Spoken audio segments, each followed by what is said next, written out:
Grampi ama xitaa aanu qaadano magac walba oo qosol leh oo ay Soomaalidu ula baxday fanaankan maxaad ka taqaanaa noloshiisa gaarka ah waa maxay waxa muuqaalkiisa sidan ka dhigay sawirka gabadhan kula jirta miyaa ku qasabtay in isaga isbitaalka loola cararo haddaba muuqaalkan ayaan idinkugu soo gudbin doonaa waxyaabo badan oo ku qarsoon nolosha fanaankan ay dadka qaar ku kaftamaan balse ka saameyn badan sida la moodo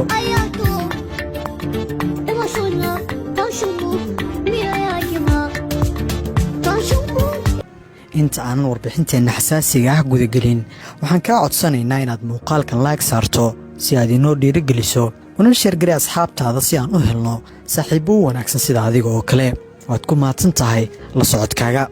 magaciisa saxda ah waxaa loo yaqaanaa Musa Sandian Kaba waxaana uu dhashay waddanka Guinea Mr. Musa ayaa ku dhashay cudurka loo yaqaano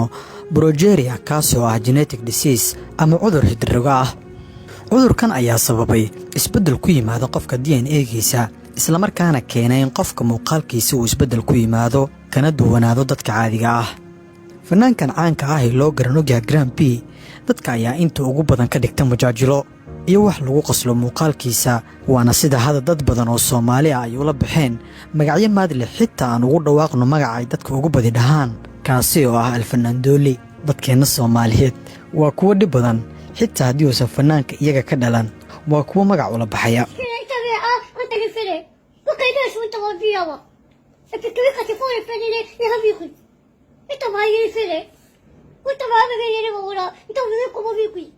jilaagan ayaa bandhigiisii ugu horreeyay waxa uu ku qabtay dalka Guinea dad badan ayuuna kaga yaabsaday islamar ahaantaana waxa uu soo bandhigay bandhig faneed yaabi aan firiir ku riday dhammaan daawadayaashii ka soo qayb galay xafladaasi Sidiki Diabete ayaa ah saaxiibka Grampi kaasi oo gacan weyn ka geystay kuna dhiirigeliyay inuu jilaa noqdo kana faa'iideysto talentiga uu leeyahay Grampi oo ah fanaanka loogu hadalhaynta badan yahay adduunka waqtigan ayaa caan ku ah inuu mar walba labada gacmood is saarto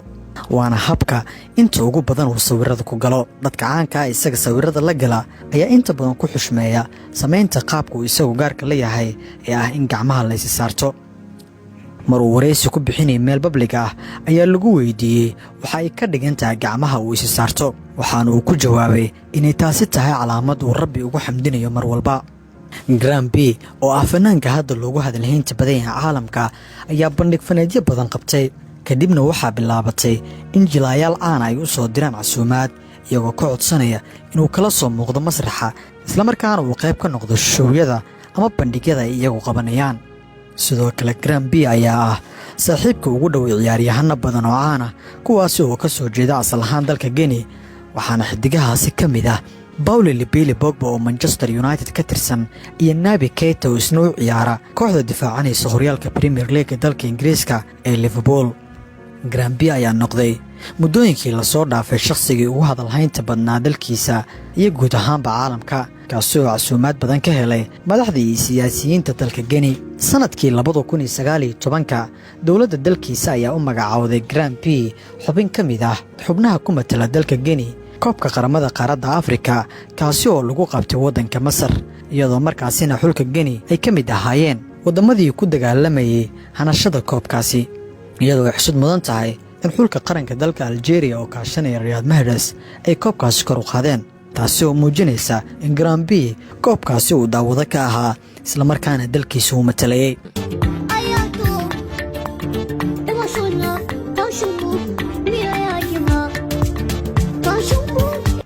Mr. Musa haatan waa qof magac ku leh dhammaan caalamka isagoo muujiyay in muuqaalkiisa uusan waxba u dhibin xirfad fanidkiisa October 4 sanadii 2019 Grampi waxa uu soo saaray album la magac baxay Ikhadi Nana taasi oo ay ka soo qayb galeen kumanaan taageerayaal ah kuwaasi oo aad u xiiseynayay codka halaasiga ah ee fanaankan cajiibka ah Musa Sandian Kaba ayaa qof mar walba dhiirigeliya dadka la nool xanuunada jinsiga ah isagoo mar walba tusaale u soo qaata xanuunkiisa inuusan ka hor istaagin inuu muujiyo talentigiisa isla markaana ka mira dhaliya riyadiisa iyo hadafyadiisa waxaa baraha bulshada aad ugu faafay sawirka isagoo la fadhiya gabar amaba la taagan iyo sawirka kale ah in isagu uu isbitaal jiifo si maadla ayay dadka qaar ee baraha bulshada isticmaala uga hadleen iyagoo odhanayay Grande B isbitaalka ayaa la dhigay kadib markii uu sariirta la wadaagay gabadhan idiin muuqata. haddaba waa maxay xiriirka ka dhexeeya labada shakhsi? Eudoxia ayaana inaas ahaan lagu magacaabaa African Kim Kardashian, waana gabar model ah oo u dhalatay waddanka Ivory Coast. gabadhan oo muuqaal ahaan ah dadku waa la kumanaysta jir aad u xajmi weyn, kaasi oo cagsi ku ah Grande B oo isagoo ah mid aad u yar, waana sababta keentay in dadku ay aad uga falceliyaan sawirrada ay isla soo galeen iyagoo aad ugu falanqaynaya baraha bulshada kana hadlaya farqiga awoodeed iyo jir ahaan ee u dhaxeeya labadan qof. dadka ayaa aad isku weydiinaya in xiriirka labadan aktar ka dhaxeeya uu yahay mid dhab ah iyo in Eudoxia ay doonayso dhaqaalaha Grande B. si walba ay ahaataba xiriirkooda ayaa ah mid u muuqda dhab, iyadoo Grande B uu shaaca ka qaaday isla mar ahaantaana uu caddeeyey in isaga iyo gabadha aktaradda ah ee ka soo jeeda waddanka Ivory Coast ay xiriir qurux badan oo jacayl wada leeyihiin. Grande B ayaa haatan ku sugan dalka Côte d'Ivoire ama Ivory Coast. warbixin uu siiyey TV laga leeyahay dalkaasi ayaa waxa uu ku sheegay in xiriirkooda jacayl uu yahay mid sax ah, isla mar ahaantaana ay dhowaan u gudbi doonaan wejigiisa labaad ee dhanka guurka.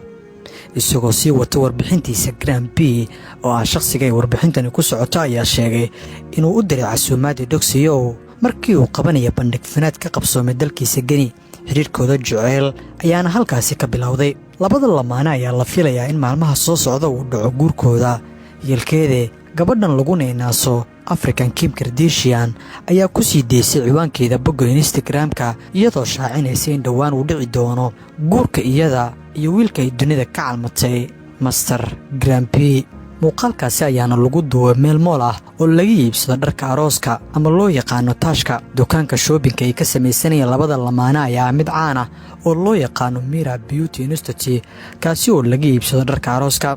waxaan filayaa in wax badan aad ka ogaatay nolosha lamaanahan. si qaas ah fanaankan caanka ah ee loo yaqaano Musa Sandian Kaba loona garan ogyahay Grande B. haddii aad warbixintan daawatay, waxaan kaa codsanaynaa inaad like saarto una share garayso asxaabtaada, aragtidaadana inoogu reebto qaybta hoose ee kommentiga.